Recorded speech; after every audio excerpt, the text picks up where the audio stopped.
El Ministerio de Salud informó que los casos nuevos confirmados a nivel nacional mostraron una variación de un 52% en la última semana. Estamos hablando, por supuesto, de la pandemia, el COVID-19. Mientras que en 14 días se registra un incremento de un 9%. Wow. En tanto, una región disminuye sus nuevos casos confirmados en los últimos 7 días, y ¿Ya? 6 lo hacen en las últimas 2 semanas. Ahí el detalle, Dani, mira. Sí, a en ver. cuanto al reporte de casos, ayer se registró una positividad del 14.12% en las últimas 24 horas a nivel nacional y 17.31% en la región metropolitana, cifras que realmente encienden las alertas, ¿no? Preocupan, sobre todo pensando en las nuevas libertades como el uso no obligatorio de las mascarillas. Bueno, para saber más, vamos a conversar con Vivian Bachelet, epidemióloga clínica y profesora de la Escuela de Medicina de la USACH, que una vez más está con nosotros acá en Sin Taco ni Corbata. Doctora, muy buenos días, gracias por acompañarnos nuevamente. ¿Cómo está? ¿Qué tal? Buen día. Hola, bien. Buenos días, Daniela Rodrigo. Gracias por acompañarnos. A ver, comenzamos con la pregunta del millón. A su juicio, con estos números, ¿debimos o no dejar de usar las mascarillas de manera obligatoria? ¿Es una buena idea no hacerlo en el transporte público? Y a propósito de las declaraciones del ex ministro de Salud, Jaime Mañalich. Que yo no he escuchado porque no estoy viendo las noticias. Ah, ya. De eso lo voy a Porque me contar. enfermo cada vez que veo las noticias. Sí. Entonces, si me pueden decir qué dijo. Sí, dice... Voy a leer textual. Eso. Doctora, dice, hay un problema al que hay que dar importancia, que es el COVID prolongado, que no se va a ver en las hospitalizaciones. El marcador de aumento en esto es insuficiente respecto a este tema. Esto no es lo mismo que un resfrío. Enfermarse de COVID es una mala cosa y hay que buscar la manera de prevenirlo, con la vacuna y con la mascarilla. Eso dijo el exministro Mañalich. Aumento sobre todo en las hospitalizaciones. Sorprendente. ¿Sí? ¿Ya? No se volvió buena persona. Sorprendente. Estoy de acuerdo. Ya, ahí está la sorpresa. Ya, cuéntanos sobre eso entonces. Sí, pero él dijo que se iba a tornar buena persona y efectivamente Sí. ahora está reconociendo después de 3 años que eso no ocurrió. No obstante, sí hay modificaciones respecto de lo que está pasando epidemiológicamente en COVID-19. Evidentemente que no es lo mismo del primer año cuando él era ministro, ¿no? O sea, que gente se estaba muriendo mucho y no teníamos ningún tipo de protección. Hoy día sí, hoy día nosotros estamos con vacunas de todo tipo y en distintos esquemas que nos brindan diferentes grados de protección y hemos usado mascarilla, hemos adoptado medidas del caso y mucha gente se ha enfermado. Entonces, entre la barrera, la medida de protección y la inmunidad adquirida, ya sea por vacuna o por exposición, por enfermedad, las personas hoy día se enferman gravemente mucho menos y se mueren mucho menos. Eso es una realidad innegable. Dicho eso, lo que dice el ex ministro Mañalich es cierto, es decir, existe un COVID o un COVID prolongado, persistente, no ha sido suficientemente estudiado en ninguna parte del mundo, en algunos países más que en otros, en Chile para nada. No conocemos cuál es la prevalencia, es decir, cuánta gente hoy día está con COVID prolongado, no se han hecho esos estudios epidemiológicos y no sabemos cuál va a ser la carga de enfermedad de las personas que se enferman con COVID-19, incluso los asintomáticos y que pueden derivar en COVID prolongado. Entonces, en ese sentido tiene razón Mañalich. Ahora, respecto del uso o no uso de la mascarilla, yo creo, lo conversamos la semana pasada también, esta se liberó el 21 de septiembre. A mí me parece que es imprudente que las personas no usen mascarilla en la medida de transporte y debería ser exigible de todas maneras. ¿Y los eventos masivos, doctora? Bueno, ahí hay un punto explicativo, creo yo, de por qué los casos aumentaron tanto. Por una parte, se soltó el uso de la mascarilla y al mismo tiempo se produjo una seguidilla de eventos masivos en el Estadio Nacional, de conciertos, en el Movistar Arena, y cayó mucha gente enferma. Ahora, también tenemos que decir que hay una subestimación de los casos, y eso está también refrendado por la alta positividad que tenemos. Evidentemente estamos haciendo mucho menos test de lo que tendríamos que hacer para conocer la situación exacta de cuántos casos activos tiene el país. ¿Queremos hacer eso? ¿Es costo efectivo hoy día tomarle test a todo el mundo? No lo sé. O sea, eso es una decisión que ya tiene que tomar la autoridad. Conversamos esta mañana y estamos escuchando el análisis también de la doctora Vivian Bachelet, epidemióloga clínica, profesora de la Escuela de Medicina USACH, a propósito del aumento en casos activos de COVID-19 en las últimas semanas. O sea, uno ve, doctora, o sea, yo confieso que fui a uno de esos conciertos, fui a Guns N' Roses, mi señora fue a ver a The Yankee, y era mucha gente, y no solamente, no es algo excepcional, fue algo que pasó durante 5, 7 veces seguidas. Uno ve también los estadios de fútbol, los partidos de Colo-Colo, el último que ocurrió con Curicó, había, no sé, 30.000, 40.000. Evidentemente ayuda a desplegar la algarabía, ayuda a desplegar el virus y eventualmente generar una nueva ola, ¿no? El virus SARS-CoV-2 nunca ha dejado de ser menos contagioso. Muy por el contrario, es un virus que en vez de tornarse buena persona en el sentido de infectar menos personas, se tornó más transmisible con las sucesivas mutaciones que se fueron dando desde la variante original en adelante. El virus ha adquirido capacidad de propagación, de diseminación y de contagiar a otras personas. Entonces, esos eventos produjeron brotes acotados que a mí me consta, una colega de la USACH, también epidemióloga clínica, fue a uno de estos conciertos, se enfermó de COVID, la pasó pésimo toda la semana, estuvo una semana con licencia, y sabe que todos los que estaban en su sector estaban todos con COVID. Claro. Entonces, esto que ocurrió. Ahora, ¿qué grado de precisión tenemos nosotros de haber medido esto epidemiológicamente y que las autoridades sepan lo que está pasando? Yo creo que ya soltamos un poco la vigilancia. Y eso lo podemos conversar, si es probable, ¿no? En ese sentido, doctora, la Organización Mundial de la Salud decidió ayer mantener la pandemia de COVID-19 como una emergencia sanitaria internacional, ¿no? Ante las incertidumbres que justamente persisten. En particular, la relativa a la evolución del virus, que podría además mutar para ser más peligroso aún de lo que ya es con Omicron y evadir la inmunidad. Seguimos en alerta, la situación podría empeorar, y a propósito también de que ya comenzó el calendario de la inoculación con la vacuna bivalente. O sea, claro que tenemos que seguir en alerta, pero hay muchas personas, incluyendo supuestos expertos, que creen que esto ya pasó. Yo tengo una agria noticia que darle, y es que el FONIX que presentamos de seguimiento de nuestra corte, que es lo que estuvimos conversando la semana pasada, ¿no? Una corte que se está pidiendo los anticuerpos neutralizantes en personas con riesgo cardiovascular, en el tiempo y viendo cómo van respondiendo, si van teniendo o no enfermedad y cómo van evolucionando los anticuerpos. Lamentablemente no recibió financiamiento. Y es más, la evaluación que se hizo de nuestro proyecto de continuidad, que ya había sido publicado el año anterior, fue en base a argumentos como que la pandemia está teniendo una evolución favorable independiente de las vacunas. Y esa es una argumentación técnicamente errónea y falaz.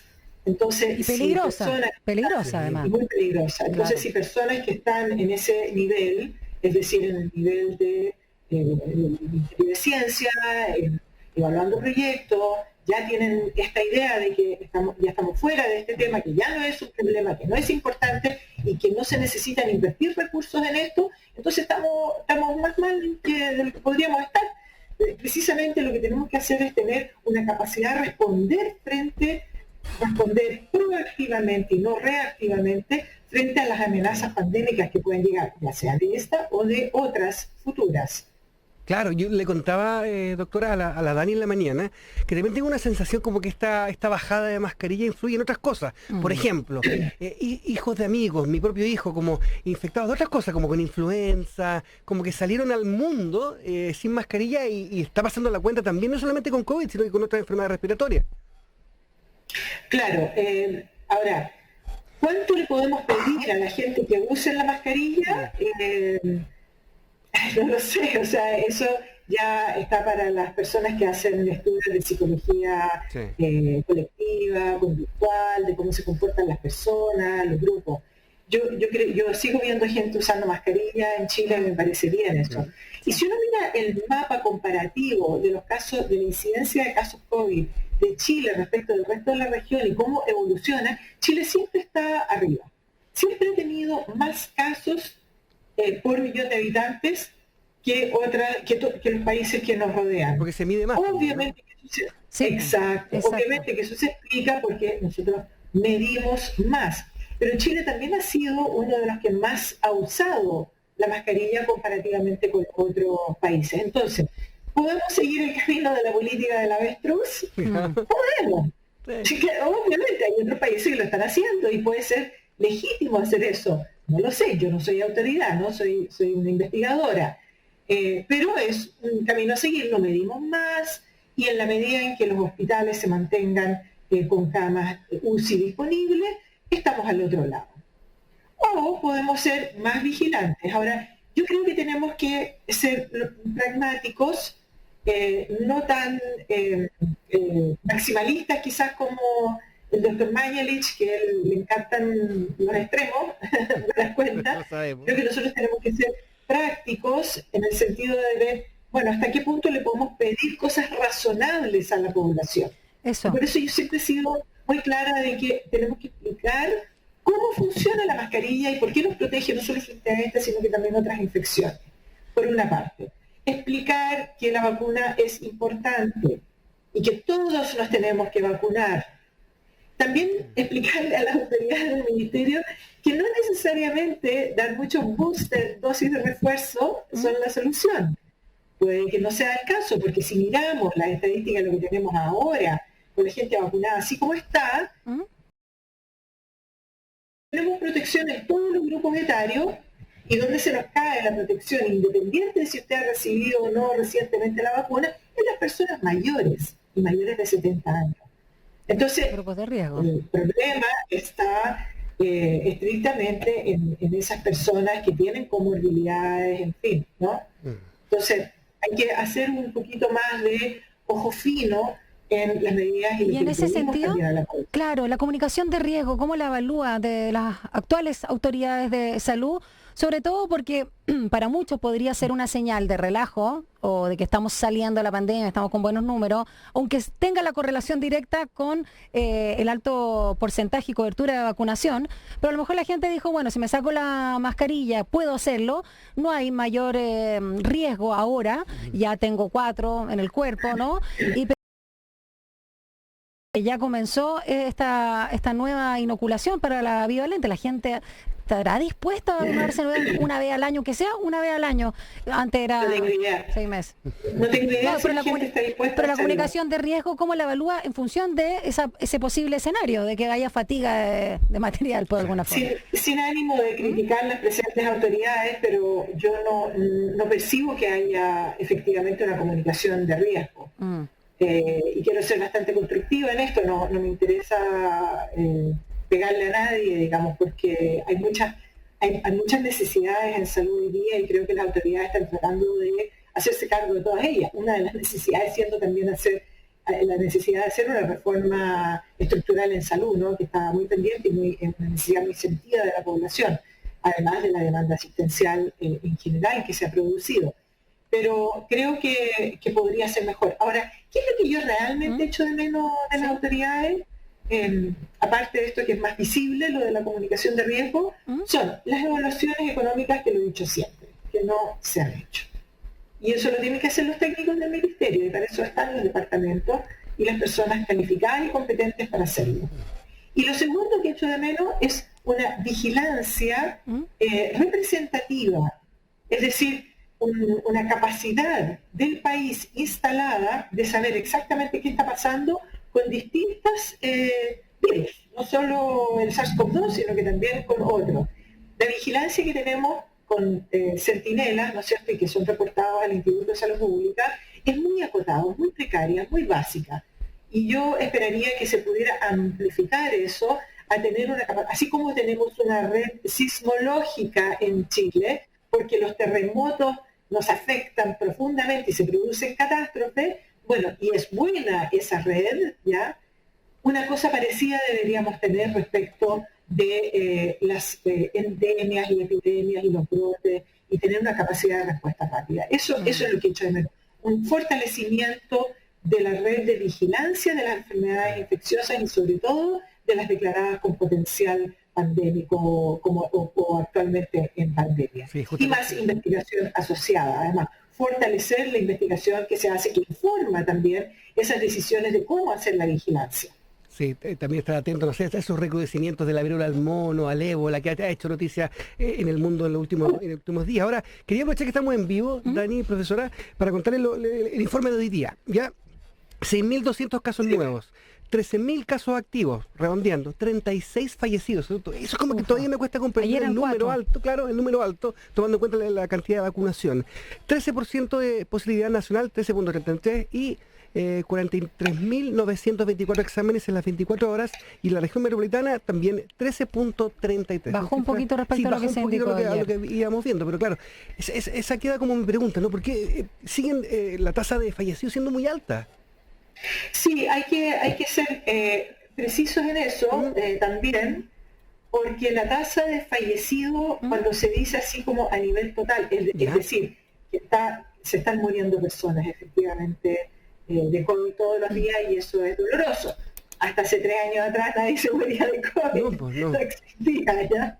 Ahora sí, y se ha seguido muriendo. Pero si miramos la tabla descriptiva que entrega el MinSal estratificado por edad, vamos a poder ver con mucha claridad, lo tengo aquí, pero no se los puedo mostrar, que está concentrada la incidencia de la mortalidad en las personas con 81 años o más, por lejos. Es ahí. Y a continuación, el segundo estrato que está afectado es lo de 71 a 80 años. Por eso les decía yo que hay que ser claro lo que estamos diciendo. ¿Pero hay gente vacunada esa? Sí, sí. Vacunada, no vacunada, la verdad es que eso da exactamente lo mismo. O sea, teniendo vacuna, quiero decir, ¿no? Obviamente que los que no tienen protección, aumenta, por ejemplo, la mortalidad. Incluso hay una mortalidad entre los 12 y 20 años de edad, una incidencia de mortalidad que estoy viendo en los sin protección o con protección incompleta, que no se produce en ese mismo estrato de edad en la medida en que van teniendo una protección completa, incluso cuando esta es mayor a 6 meses de edad. Eso es, a 6 meses de haberse aplicado la última dosis. Y eso es muy importante decirlo, o sea, las personas que han recibido vacuna, incluso cuando es más de 6 meses de tiempo, siguen estando protegidas. Y eso, las tablas descriptivas, es decir, estos son valores brutos, no ajustados por edad, o sea, certificados nos sirve para mirar, evidentemente eso es, bueno, los números totales no nos sirven mucho.